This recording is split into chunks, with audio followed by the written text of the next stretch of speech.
Okay, now what's your name? Tom Fredette. Tom, how long or how many years or when did you work at Clarkwell? I worked there for 31 years, from 1963 to, I guess it'd be 84.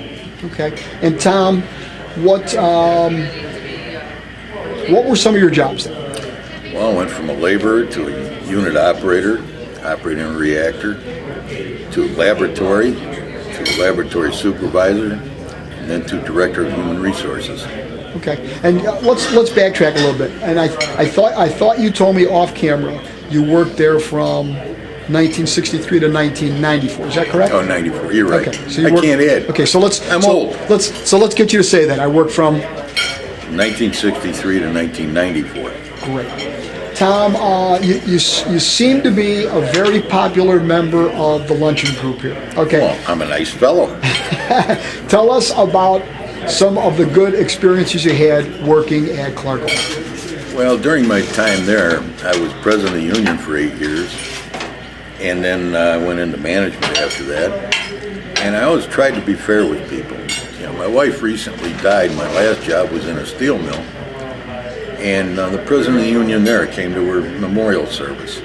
I was kind of surprised because for 9 years he and I had been at loggerheads. But I always tried to treat him fairly, and I always tried to treat everybody fairly. And in the early years when Mr. Clark owned the company, that was the case. Mr. Clark cared what happened to his people. And for the first 20 years I worked there, it was a great place to work. Yeah. So did it change after Mr. Clark sold the company? Yes. When it changed to Tony Novelli, things got a little tighter. And the family atmosphere seemed to evaporate. And when it went to Horsham, that totally disappeared. And it was like a Nazi concentration camp. What was or what is Horsham? Horsham's a Canadian holding company. They brought in a guy named Paul Melnick as head of the company, and things changed dramatically. Okay. So it was a little bit more difficult to work there. Wasn't as much. Wasn't as professional. Wasn't as fun. Very much. They came in, and when they did, they ended up firing. I think it was around 35 people that had more than 25 years with the company. And because they could replace us cheaper than they were paying us. Right. And that was what year? When was it? Oh, around probably 93 to 94, thereabouts. Right.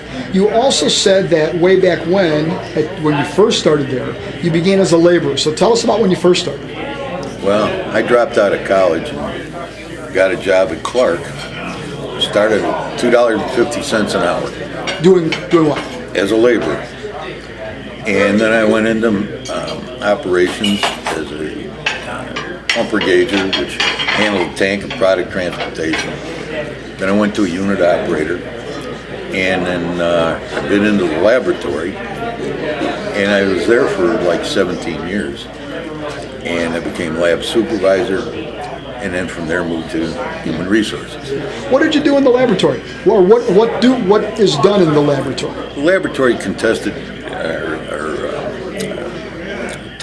the products for control. Every 4 hours we got a set of samples from each unit. We tested them for make sure they were in specifications. And then the unit operators would control their units based on the results we gave them. And that was 24 hours a day operation. The plant was 24/7 in those days, right? Oh, yes. We worked swing shift.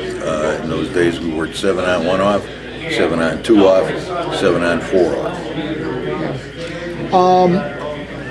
You must have made some really good friends and relationships during your time at Clark. Can you tell us about some of those people? Can you mention some names? Oh, sure. Tom Bush, who's here today, was one of my foremen when I was in the lab. A great guy to work for.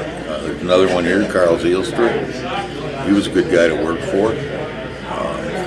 There's a lot of the people. Most of the people were there to make a living. They reported to work. They were on time. They were dependable. They were good workers. The majority of the people who worked there gave a damn about what their job was, and they wanted to do a good job. Do Do you remember who the first person or the first people were who you worked with? Maybe your first day on the job or your first crew, something like that? Yeah. I worked with a guy named Harold Mishlik, who was the #1 operator on the topper. And Harold was a gem. He was very patient, as most of the people that you worked with.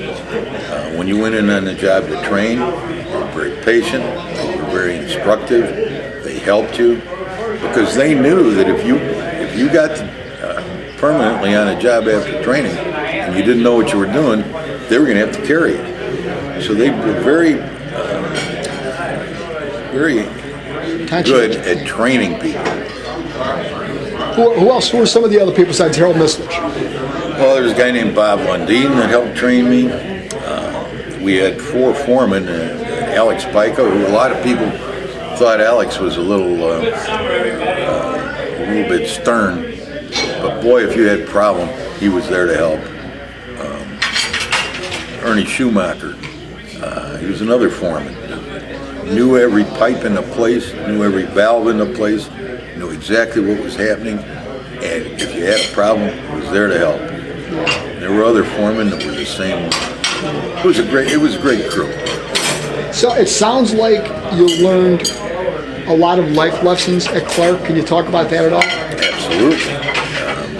I was there about 3 years when I got married, and I invited a whole bunch of people to my wedding because they had helped me a lot. And I could earn a good living in the place, and I needed their help to keep the job. Right.